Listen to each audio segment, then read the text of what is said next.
Hey everyone, before we even get started on hybrid stripers, I want to remind everyone that next season guided largemouth trips and big fish. Of course, I wish to acknowledge one of my clients, Tommy, who helped me figure out the challenging access to these local lakes, getting my riverboat in and out so I could now guide for you. It's going to be a great season in 2014, along with a huge announcement I'm going to be making, but I can't tell you what it is right now, but it's good for you and expands my business in the marketplace. All right, good fish. Of course, NOAA is really the National Oceanic Atmosphere Administration, a weather site that I monitor along with 3 other sites and marine radar half a dozen times a day during the season. And there's a reason for that. We're going to show some video today of some catching. Now, hey everybody, here's Bernie. You all remember Bernie. He's been out with me 5 or 6 times. Bernie was on the good old standby list when my scheduled client got stuck in a trial in court. So I called up Bernie, and by the way, all the weather indicators show that hybrid striper catching is going to be poor today.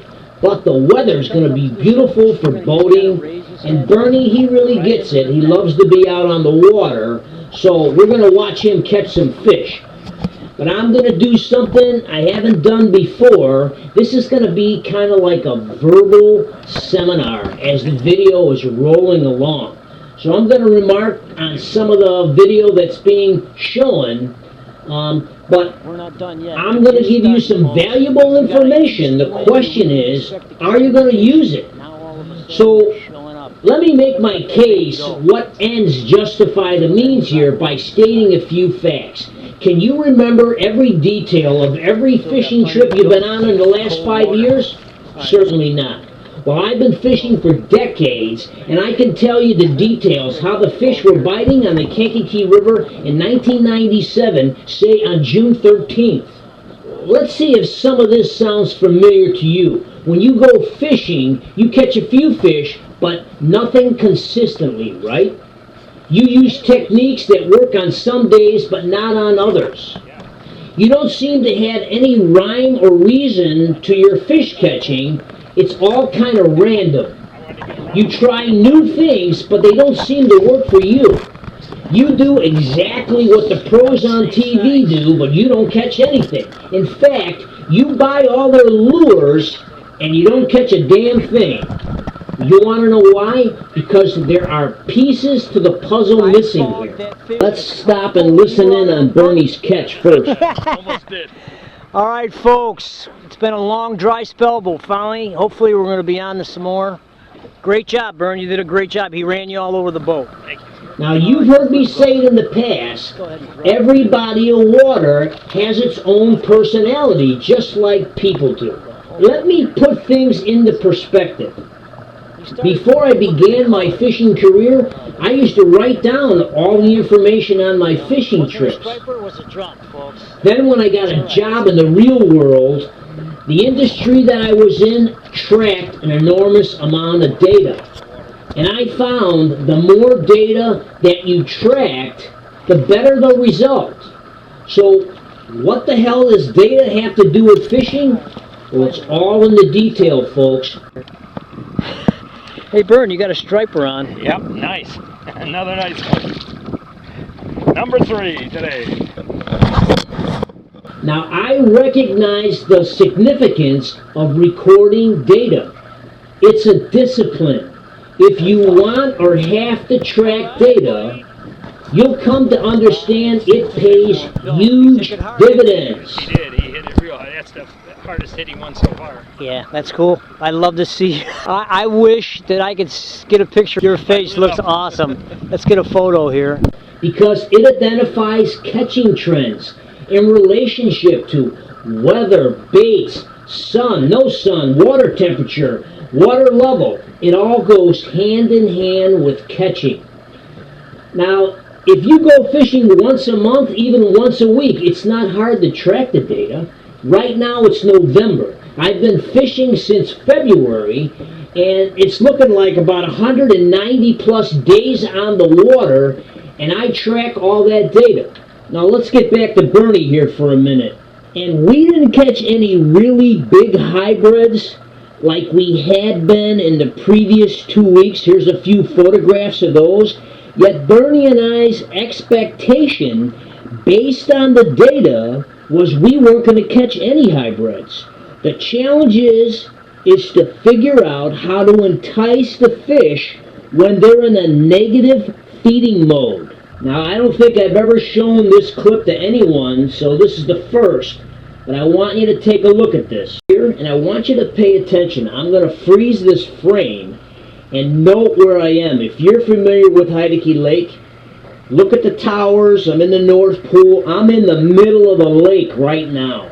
I set the hook on a fish in about 13 feet of water, and he went straight to deep water in about 18 feet.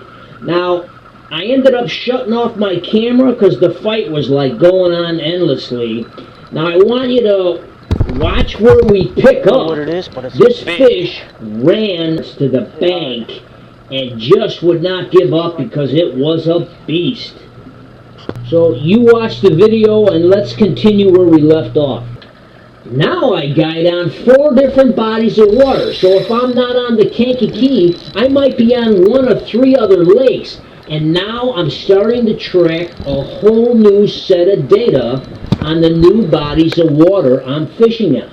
Big head shakes. But look, technology spoils us today. My iPhone records the trip verbally and every detail that I feed into it. Then I can dictate it off my phone onto my desktop and it writes it all down. Now, if you have any computer savvy whatsoever, it'll help track the data and everything that you record by season, by weather, by baits, by wind direction. It's really, really cool stuff. Oh, big striper. I gotta be truthful with you. For as hard as this fish fought, I was disappointed in its size. I thought it was gonna be 17, 18, 19 pounds. That 12-pound striper. Wow. Now you remember this guy?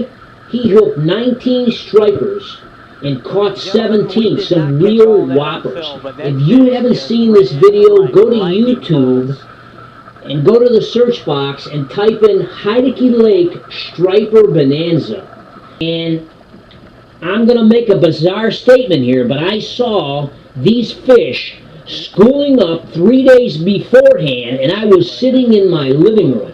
You might think that's a joke, but that's literally the God's truth. And don't forget, you can monitor my website. You can email me on upcoming seminars, locations, dates, fishing shows, if you'd like to hear more information. Now, I've been saying for years and telling clients you should keep a journal and implement weather into that journal as part of your fish catching, especially if you're just starting out fishing. You got 20, 30 years of fishing ahead of you. Start recording the trends now. It'll help you in the long run. By the way, Richard, are you listening? Now, at the end of the video, I'm going to list all the data that I record, and you don't necessarily have to use it all, but the attention is in the details, okay? Start identifying weather and circumstances, and a trend will start to emerge. Now, let's listen in on Eric's catch here. Oh! Maybe 10, maybe. Well, I told you if they got any bigger, they're going to give you a fight of your life. Was that cool or what? Just took off. That's like a 9-pound, nice big 9-pound striper. Adios, my friend. All right. Here we go. Next one. Now, ladies and gentlemen, the moral of the story here is think back to the best fishing day you ever had on the water. Now look at the data that I listed in the middle and the end of the video and fill in the blanks. Now, unless it was recently, you can't do it. Especially if it was in that detail, And if it was like 5, 6, 10 years ago, well, you have an opportunity right now to travel back in time and hear the details of the best fishing day you ever had on a body of water that you fish on every day or every week. Except you're telling the story from 10 years ago. And you'd be surprised how relative the information from back then is today. It'll make you a better angler. This is Captain Bob, Kankakee River Valley Guide Service. Love that sound.